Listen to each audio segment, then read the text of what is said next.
What's up, everybody? You are listening to the Credentials Unscripted podcast. I'm your host, Matt Sterenberg, and we've got another phenomenal episode for you today. Today, we are talking about creating a future-ready workforce, kind of a meaty topic, not an easy one to tackle in 30 minutes, but I think it's a very interesting conversation. And we're talking with Daphne Dor-Ner, VP of Product Management at Lightcast. If you're not familiar with Lightcast, they are basically they do labor and market data and analytics, and they help institutions and entities basically make better decisions based on the data today and what the data projects to be tomorrow. And so that's why I thought Daphne was a great person to have on. So, like, what are the labor market trends we should be aware of? They have a phenomenal report called The Storm is Rising, so check it out on their website. But it's a fascinating conversation because for years, just to kind of set the table, it's been go to college, you'll get better opportunities. And the data kind of suggests that the gaps and the opportunities are going to be kind of these middle skill jobs. And so I wanted to talk with Daphne a little bit about that. We kind of go in a few different directions, but really fascinating stuff just to learn about how institutions are grappling with this and the work that they do to support institutions. So without further ado, let's get to our conversation with Daphne. Let's go. All right, I'm here with Daphne Dor-Ner, VP of Product Management at Lightcast. Daphne, welcome to the podcast. Thank you so much for having me. It's great to be here. So, Daphne, I think we should maybe set the table a little bit. What is Lightcast, and what is the work of Lightcast, and what drives your organization? Sure. So, Lightcast is a labor market analytics company.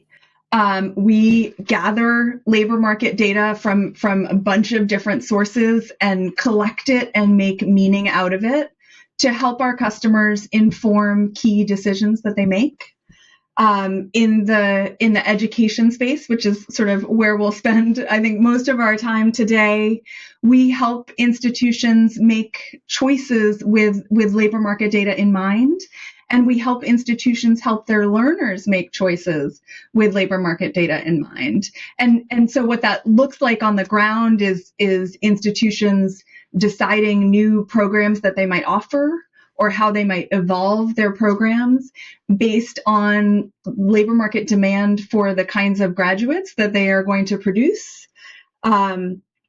We help them figure out the innards of those programs. So what kinds of curriculum and skills make sense to include, what kinds of external credentials make sense to include or prepare for, and what are the occupations that those learners are emerging into the market to take on? How can we best prepare them for that?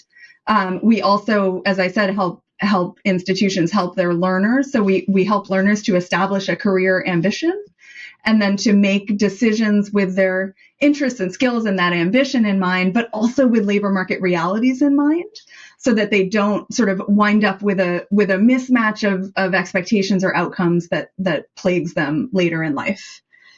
The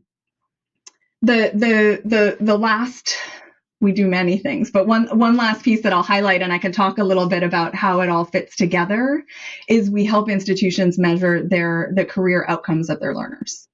So we really help them understand what happens to learners, not just right after graduation, but as they progress into their careers. And that kind of information, first of all, they can hand it back to learners, and it can power that good decision making and good outcomes for the next generation of learners who are coming. But it also helps them with that first piece, with making sure that their programs are well aligned to the labor market. If the outcomes are not what they expect, sometimes that can be in a great way, right? Like sometimes they can find out that learners of particular programs are emerging into outcomes that they didn't anticipate. And they can think about how to evolve that program to double down on that outcome and to even better prepare, or maybe to talk to prospective learners about, this is where our learners from this program go, and that's distinct from what you might encounter in a program that looks like this from the outside at another institution. Sometimes it's not what they expect in a not great way, and they want to think about sort of how to get graduates of the program back on track or back in working in a career or a domain that they expected, or using skills in the way that they expected. But really understanding those learner outcomes and how those outcomes evolve over the course of a learner career. Without it, you're flying blind, right? You're sort of making guesses and maybe relying on anecdotes. And it's really, really important. So that's another big part of our work in education, is sort of on that outcome side. That's fascinating, because we often don't get that feedback loop, right? You see the billboards when you're driving down the highway. It's like Central Michigan, where I live, places 95% of graduates or whatever. Like, yeah, in your first job. And I think about my own experience. I went to a liberal arts college and I was a history major. Been working at a software company for 11 years. Like, that's not a traditional pathway. And I think a lot of that's just hidden. And we don't really, like, we talk about pathways a lot on this podcast and credential innovation. And so often I think we're trying to map like A to B, right? Like, this degree will match to this. And it's like, well, we know that a history major there's not like a clear linear path, unless you're going to immediately go back and to get your, PhD in history and you want to be a professor. It's like, where does that major often go? Is it teaching? Is it, research? What is it? And then, it turns out it's a lot of different things. You go to law school, you become an attorney, whatever it may be. I think that's fascinating. Going back to your labor, sorry, go ahead. Well, I was going to say that kind of long-term career outcomes measurement is particularly compelling in the liberal arts space, where it's a little more mysterious. I also have a liberal arts degree. It can be a little more mysterious what you're going to wind up doing with it and how it plays out, and also justifying it, right? Saying that our liberal arts degrees may take a little bit longer to pay off, or a little bit longer to look linear in terms of the career progression. And so the sort of historic emphasis on a first destination is important. And we do that too, right? We will help you run your first destination survey if that's sort of the starting point for looking at alumni data. It's a really important place to start. But we also want to look much longer and capture that sense of progression and advancement, and value that folks feel out of getting a degree. I think that's really, colleges right now are grappling with the last mile problem, right? We now feel like we're responsible for helping our students, our learners, get a job. And it's this mapping skills to, the job descriptions. And that's a big part of it, right? But I do think there's an element, and this is kind of an aside, but one of the themes that I keep seeing is it turns education into a very transactional experience, right? And so I don't think we're going to solve this in, the next 30 minutes, but I think it is interesting how, I think because of the cost of higher ed, there is this like, how are you going to help me get to the very next thing? And that is a really tough bar, right? Because to your point, that first job you get is maybe not where you're going to end up in 10 years. And if we solely focus on what your first job out of college is, we might be missing the point, right? Like, hey, we helped you get this job. And it's like, well, that might be a job I'm only satisfied with for whatever reason for a few years, right? Like, how do we keep the long tail view of all of this while also tackling that last mile problem? Yeah, no, I think I understand the transactional criticism, and I understand that increasingly it is what learners are looking for from their higher education experience. It's not all they're looking for. At least I hope and believe it's not all they're looking for, but it is a critical component. And when you ask them later, when you ask them later their sense of sort of the ROI that they got out of their investment of both time and money in their higher education experience, it really matters whether or not they feel like there was career preparation opportunities and whether there was an institutional investment in career. And That doesn't mean that that's the only thing they want. It doesn't mean that if you just said, you know what, forget the degree, we'll just give you a job. So some portion of people might go for that, but a lot of people want a more well-rounded experience. But it does mean that without the job, when they look back on their experience, they don't think of it as valuable, or as delivering on what they went to it for.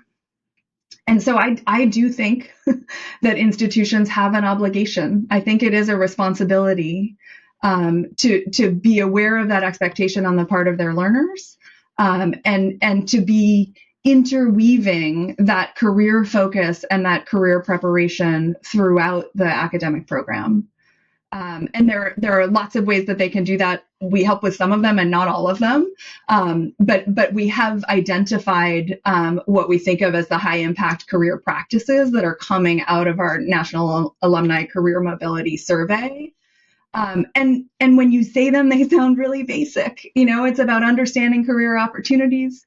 It's about developing a career plan. It's about helping them to envision career options and sort of what they look like on the ground. It's about faculty engaging with them about career. And then it's certainly about developing the skill set that they need to pursue the careers that they're interested in. It's not rocket science, right? But it is regularly talking about career over the course of enrollment, not a resume review and career services at the very end. And from your website and just looking at all the resources that you put out there, I will make a plug to anybody listening. If you want to just learn about labor markets and what the future looks like, definitely check it out. I was reading through your paper, The Storm is Rising. So a nice light read I got to be honest, I walked away being like, oof, I am sad because it's, but to your point, like that's why colleges and K-12 need to start thinking about like, what are we doing here? Like definitely go read it. Go to Lightcast, .io and check out The Storm is Rising, because if it's not even related to just higher ed or K-12, but you're going to learn a lot. And I think you guys do a really good job, and it's all based on, the Bureau of Labor Statistics and all this other stuff. So I really, sorry, go ahead. One of the things that our marketing team did that I think is so cool is they made it an audiobook. So you don't even have to read it if you don't want. You can have it read to you by some of the economists and other folks at Lightcast. But it is really powerful. It is, parts of it are quite worrying. But I think we're better prepared for understanding the realities that are coming and thinking about how we can most effectively position institutions, learners, graduates in order to deal with what's up ahead. And I think like there's a number of different solutions you put out. Essentially, the gist of it is that we're going to have labor pressure, right? And the thing that stuck out to me was over the last decade, there's been a huge emphasis on, college attainment.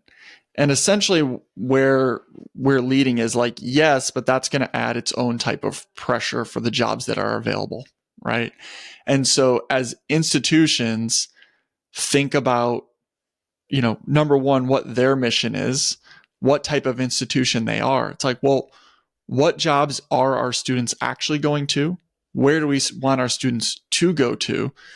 And what programs do we have available to them? So I guess when you were talking about helping institutions assess where they're at and where they want to go and what's reality versus what's maybe visionary, like, I guess the challenge is, what type of institution are you? Like, every institution wants to say our graduates are doing the most amazing things. But I think there's an element of like, what students are we serving? And I think that's maybe a difficult thing for institutions to grapple with, because everyone wants to be prestigious in a certain way. But from reading the report, it's like there's this need here, and it's kind of like middle skill job shortages. So I don't know if you can just tackle like how you do an assessment with the university of like, who do you want to be? and versus like what the opportunity is. Right. So first of all, I'll just say you're sort of echoing something I've thought about for a long time, which is that institutions are continually striving to be sort of their aspirational peers, and they've been chasing each other up market in a variety of ways, right? And that might be sort of campus facilities to the program offerings to the kind of learners that they strive to admit and enroll. And I understand why they do that. We all do that to some degree in various ways. But I do think it has created a kind of a pressure and also a kind of opportunity to think about how to address labor market opportunities and realities in a different way. In terms of how we help institutions, I would not say, I hope our professional services people won't disagree with me, but I would not say we're the place to sort of figure out your mission. I think there are consulting companies in higher education that do that kind of work. I think what I hear more often when I talk to our customers is some amount of clarity on the mission, and often a lot of work and a strategic plan that's really compelling relative to that mission. And then sort of questions about how to translate that to looking at their portfolio of programs and how well does that portfolio of programs position them to address that mission, right? And how well does it support, to your point, the student body that they typically enroll? Do they have the right things for the folks who are showing up at their door? And are they thinking strategically about how that portfolio will evolve and address those needs over time?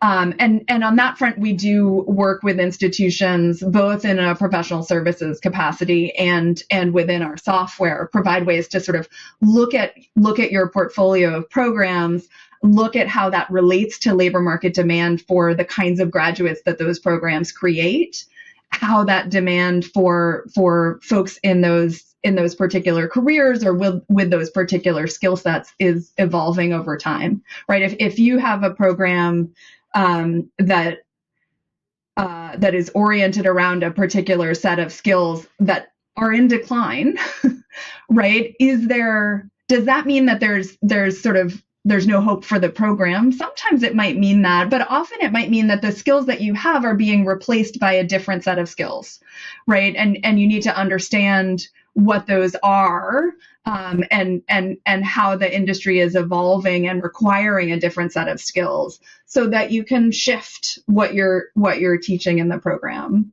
I think one of the biggest challenges to me about higher ed is the very, very long cycle time for feedback, right? So we talked about the measurement of graduates. The graduate outcomes that you are measuring this year are based on decisions you made, not just when they started the program, but when you designed the program several years before that, right? The amount of patience that it takes to figure out if an evolution that you made to a program design or a program curriculum is paying off is really, really challenging, right? And I think it's part of why there's this focus on first destination or on your very first outcome. It's the first measurement that you get of that graduate population out in the labor market. But it's insufficient. And so even as you start to say, okay, I want to look 5 or 10 years out, now you're increasing that cycle. So thinking about the early indicators that you're on track, and keeping up, sort of regular check-ins as part of program review in terms of are the programs that we're teaching today and the skills and competencies that are inside of them, are we keeping up with that alignment? Are we evolving them over time? Some programs will need to evolve quite quickly. Others can stay quite stable. So when you're looking at that portfolio mix, thinking about where you need to be updating regularly and where you can have, a more maybe what feels like a more realistic or reasonable pace for updates. That's important too. But we really do see institutions think about, vision and mission as applied to their program selection, how it's going to evolve over time, and as applied to the population of learners that they're serving. We also work with institutions that are, particularly in the community college space, that also answer to sort of their service area, right, and their economic region and the employers in that region, and thinking about how to stay in tune with that as it evolves over time. That's an interesting point, because it's not just, we could look at the Bureau of Labor Statistics, oh, this job, but like, what is it within my region? A 50-mile radius of my community college, and so a lot of this ends up being local. I think that's a really interesting component. So what have you seen be successful for institutions? Like, in your work, working closely with institutions, what are some things that you hope other institutions replicate? Mm-hmm. What are some success stories you can give us of how programs have evolved to meet the needs of their students and also of the market at large? Yeah, no, it's a great question. We do see institutions that are sort of really effective at setting up the processes that enable that kind of feedback loop, and so that's an important part of the evolution, right? We also see a lot of institutions that think of it as sort of like a big bang project. We're gonna align, and that turns out to be a struggle. It's a really big project. It takes a lot of focus and attention and resources to think about researching each of your programs and thinking about where they ought to go, and what kinds of skill components are a part of them. What's the competitive landscape around them? So to try and do it as a one-off or a big bang is really challenging. Institutions that know that it's going to be part of their regular cycle, institutions that integrate labor market research and labor market analysis as a part of program review, we've found that to be really powerful. Institutions that have figured out how to engage their faculty in labor market data have found that to be really powerful, to sort of use both the faculty expertise, whatever infrastructure they have set up around program advisory councils and direct relationships with employers, and then to contextualize that with broader labor market data, right? And not to say it's one or the other. We're orienting away from faculty expertise and toward labor market data. I don't think that's a good idea. But to figure out how to integrate those different perspectives in a way that lets you be really thoughtful about the decisions you're making, about the programs you have and the programs you're evolving, and also lets you back it up, provide that rationale and the data around the decisions that you're making and why. These are high stakes decisions for institutions, right? If you're going to launch a new program, that's a really significant investment in building out curriculum, in establishing faculty roles, potentially in establishing facilities and labs and other infrastructure that you need to support a new program. It is no big deal, and it is worth doing your homework, and being really thoughtful about it, and then being able to explain to stakeholders inside the institution and outside the institution. A lot of institutions need to engage with a board of regents or other state body in order to justify the desired investment in a new program. I also think for the K-12 folks, like, this is huge, because looking at your report, a lot of the shortages do not require a college degree, right? So, one of your suggestions was to basically workforce development, skilling people up. Like, when we have tons of,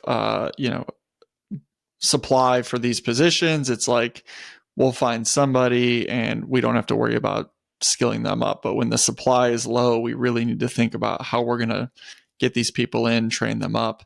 And again, going back to like, this is just so everybody knows, college positive podcast. Okay.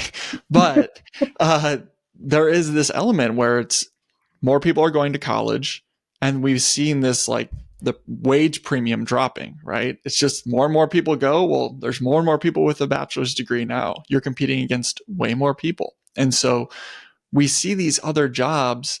And if you have a job in construction or a skilled trade, Grand Valley State University, to the mission point earlier, they're not going to look at that shortage and go, oh, we should have our graduates go into those jobs. They're not going to fulfill that need.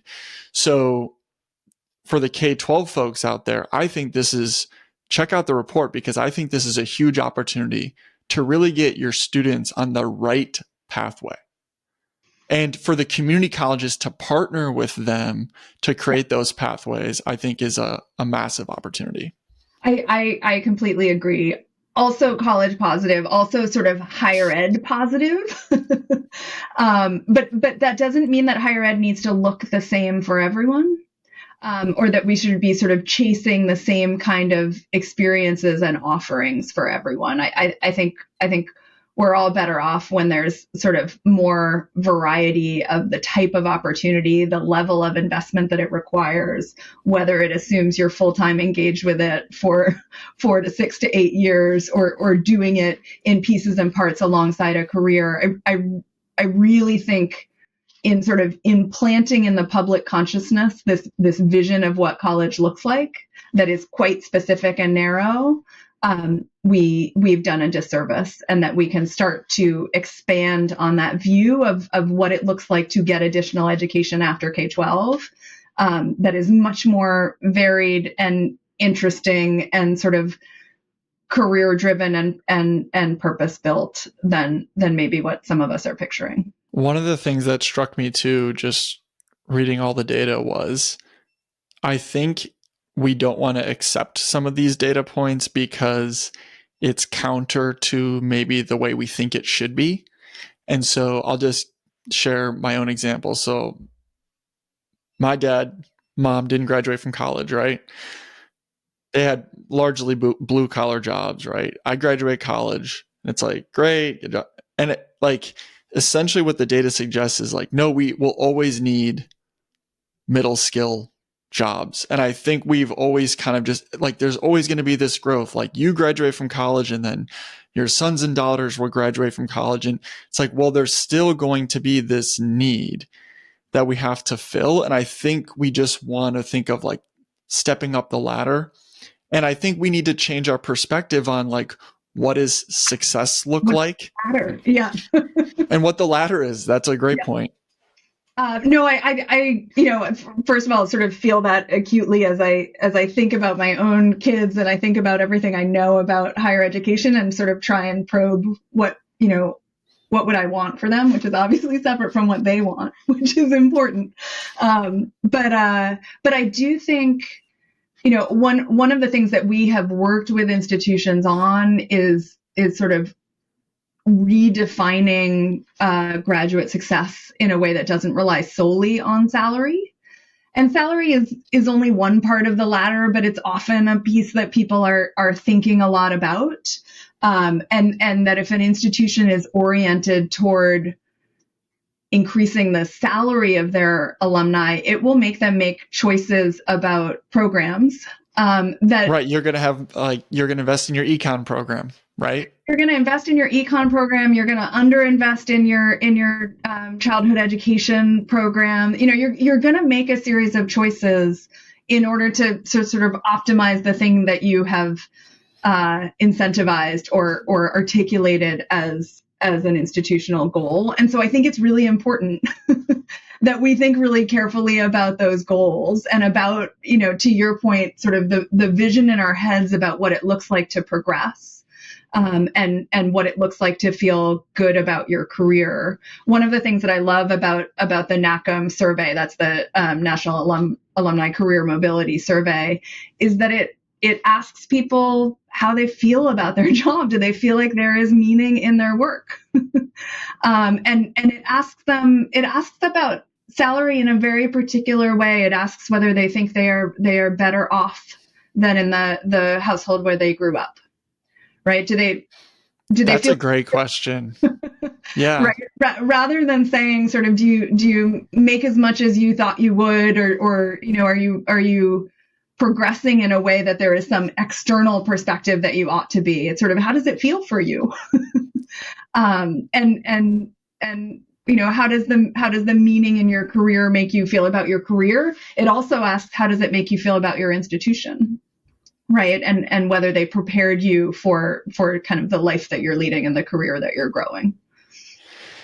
Yeah, we need there's so much that we want hard data. And then we're also like, what are the gaps in the hard data of the wages are going down? Be like, yeah, but people are working less and their quality of life could be better. They're spending more time with their kid. There's so many different things you could lean into, Yes. Which makes this an inexact science, even though in many ways it is, hugely data driven. Yeah. And how to be, we really work in that alumni measurement space. Some things which are really sort of, do we ask them for their salary? Yes, we do. Do we try and estimate their salary based on the career that they're in and how long they've been in it? Yes, we do. But we also try to add that sentiment, which helps to round it out. There isn't a silver bullet, right, for any of this kind of information.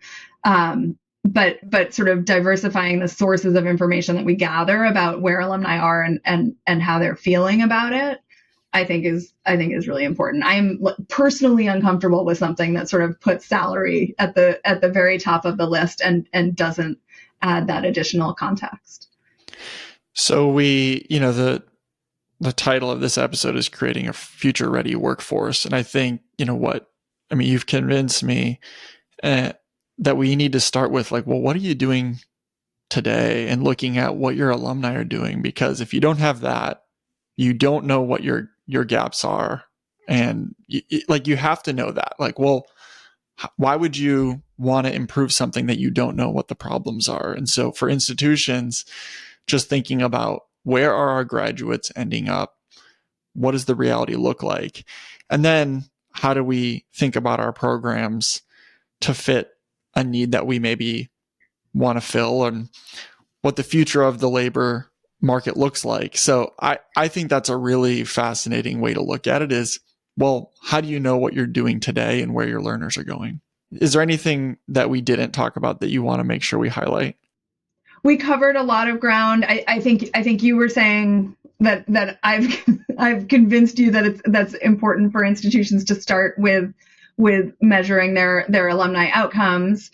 And I do want to say that we recognize that that's really hard, right? So it's not that institutions haven't been trying or haven't been working at this problem and coming at it from a bunch of different directions. We recognize it's hard, which is why we set out to try and figure out how to help. And how to bring in additional sources of information and perspectives that institutions can use.